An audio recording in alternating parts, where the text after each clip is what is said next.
Hello and welcome to another episode of our Art Hotline. Or Artline. Bling. No, we are not doing that anymore. No, we're still doing it. No more bling. All right, that was the last time, okay? Fair? Fair. So the way this works is that we have a phone number, you can call it with your questions about art, and we will give you our opinion. All right, let's hear the first question. How do you feel about David Hickey's criticism of American art, that we are obsessed with celebrity artists, leaving us lag behind Europe and Russia? How can we close the gap in the art race and rediscover the soul and sex of American art?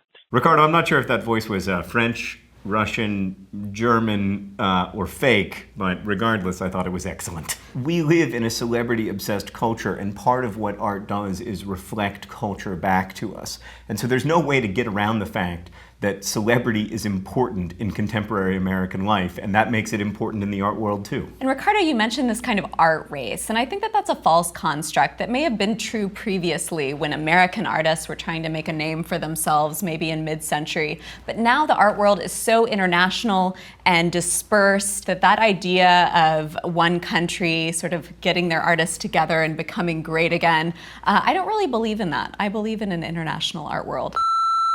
Having taken some art courses, I've been really disturbed by the dichotomy between art and craft. I tend to see them on a spectrum of artistic creative expressions, but a few professors of mine have insisted on lauding art at the expense of craft. And maybe I'm just biased based on my area of study, but I don't know. I guess I'm just wondering what and if you guys have any thoughts on this. So Marissa, in sum, we agree with you. I think that your understanding of like the sort of lack of separation between art and craft is really smart and savvy and the way to be. For me, your question gets to something that's really disturbing about the pretentiousness of the art world. Like, I think it's fine when pretentiousness exists because of academic rigor or because of intellectual rigor. I don't think it's fine when it exists merely to be exclusionary, and I often feel like that's the case with the dichotomy between arts and crafts. I think that in fine art circles today, the division between art and craft is not as strong as it used to be. I think a lot of contemporary artists are engaging with ideas of craft, like Michelle Grabner, who was in a past art assignment episode. But that distinction, that like harsh line between art and craft, I think it used to be more of a thing, and that now that's kind of loosening up as artists are working in really wide and very different ways.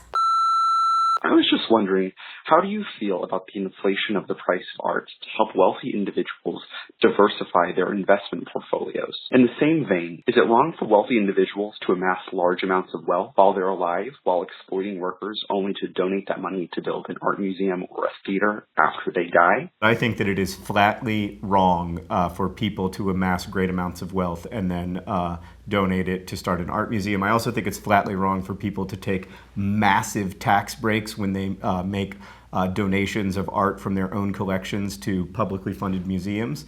But I think Sarah probably feels very differently about this. It's complicated. I mean, the money that's in the art world now is disgusting and disconcerting and creates a cult of a kind of art that is extremely commercial and made for investors. However, in a sense, it's the engine that makes the whole thing run. Our main repositories for art and the way that we learn about art history and have these pieces in the public realm is because rich people have been given all of these amazing tax breaks and are incentivized to give their work to a museum.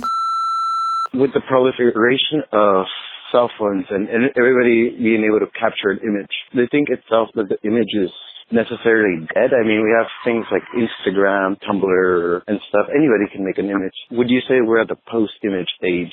This is a great question. I don't think the image is dead. Of course, like what does that mean? We're so awash in images that is it dead if it's so a part of our life that you can't even distinguish it from the soup of life? But I think Pablo's question is the specialness of the image dead? And that's a very interesting question. In the course of normal human life right now, if you look around, there are a lot of images in in our lives. And I think we have to be more sophisticated image viewers. And I don't mean that in a pretentious way necessarily. I mean that we have to think about, where did that image come from? How has it been divorced from its context? Who originally made it? What's happened to it since it was made? How was it staged when it was made? How does viewing it on Tumblr change my perception of it? What happens when I forward it and I add something to the comment chain? These are all super interesting things, and I think that we have to think about that, not just as like a free-floating image,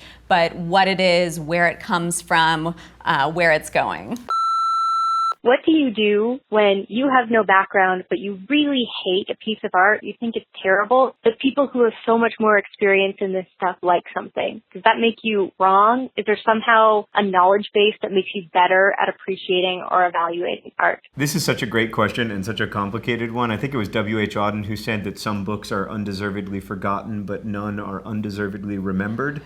So maybe there's a case that if lots of people like a work of art that you don't like, that maybe you are lacking something that would help you to like it, or maybe there is something valuable in it that you haven't seen. But sometimes, I don't know, I strongly dislike works of art that everybody likes. Yeah, I think it's fine to dislike art. And I think it's constructive to think about why you don't like something. If something's really bothering you, then you could start to think about like, well, maybe I don't like that kind of art. Also, I would definitely acknowledge the fact that your opinion can change over time. There's art that I hated 10 years ago that now I see it and I'm like, oh, you know, I kind of see it. But there was something interesting at the tail end of your question, which is whether there can be a base of knowledge that helps you appreciate art. And I think that there is. You may not like something, but the more that you spend time with art and study art, the more you're able to guess at why the artist maybe made the decisions that led to that work of art. That can be a fruitful line of questioning and not just something that makes you look at the piece and walk away.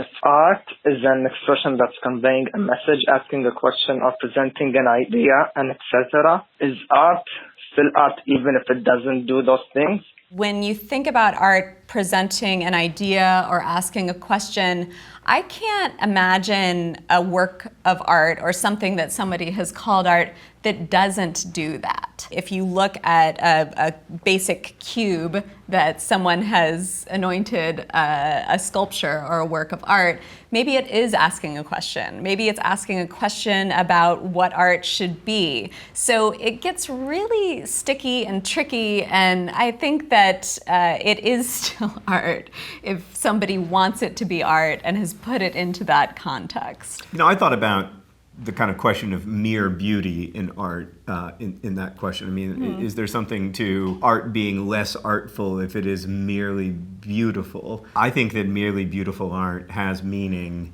in the way that it opens up something inside of you. It cracks you open in a way that you otherwise wouldn't have ever experienced. Well, and part of Ahmed's definition was that it's an expression. That's a pretty good definition of art. An expression of an idea or a question or etc. It's all about the etc. The lot depends on the etc. I agree. Sometimes when I go to museums or I talk to people about art, I feel like I'm pretending because I'm not super knowledgeable, and I'm definitely not pretentious about it because I don't even know enough to be pretentious. So what is your advice for someone like me who wants to know more about art but doesn't necessarily want to pursue it as a career or become pretentious? I want more people like her in the world.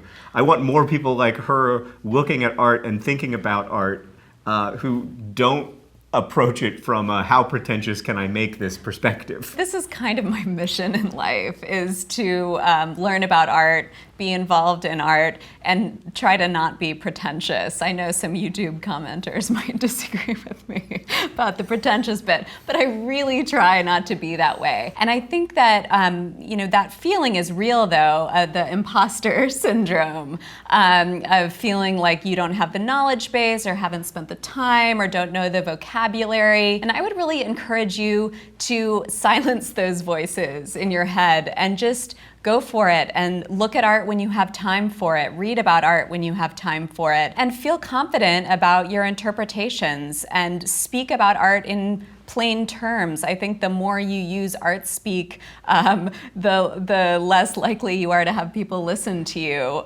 So I think just try to silence those thoughts and enjoy art and forget about the rest.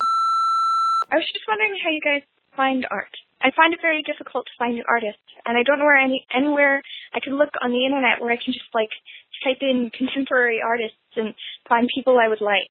The internet is a magical place where you can learn about art happening today, but you do need to know where to look. I'm going to put a list of possible resources for you in the comments so you can see, but the internet is a great place to learn about art, and I don't think you need to wait till it hits you, till you come across it. I think you do need to seek it out. Yeah, a lot of museums now have good websites where you can look at huge collections of art. There are good non-museum websites about art as well. Those will be in the list. And you can also listen to podcasts. Bad at Sports is a really good art podcast, as is Modern Art Notes. And that's another way to kind of keep up with what's going on from wherever you are.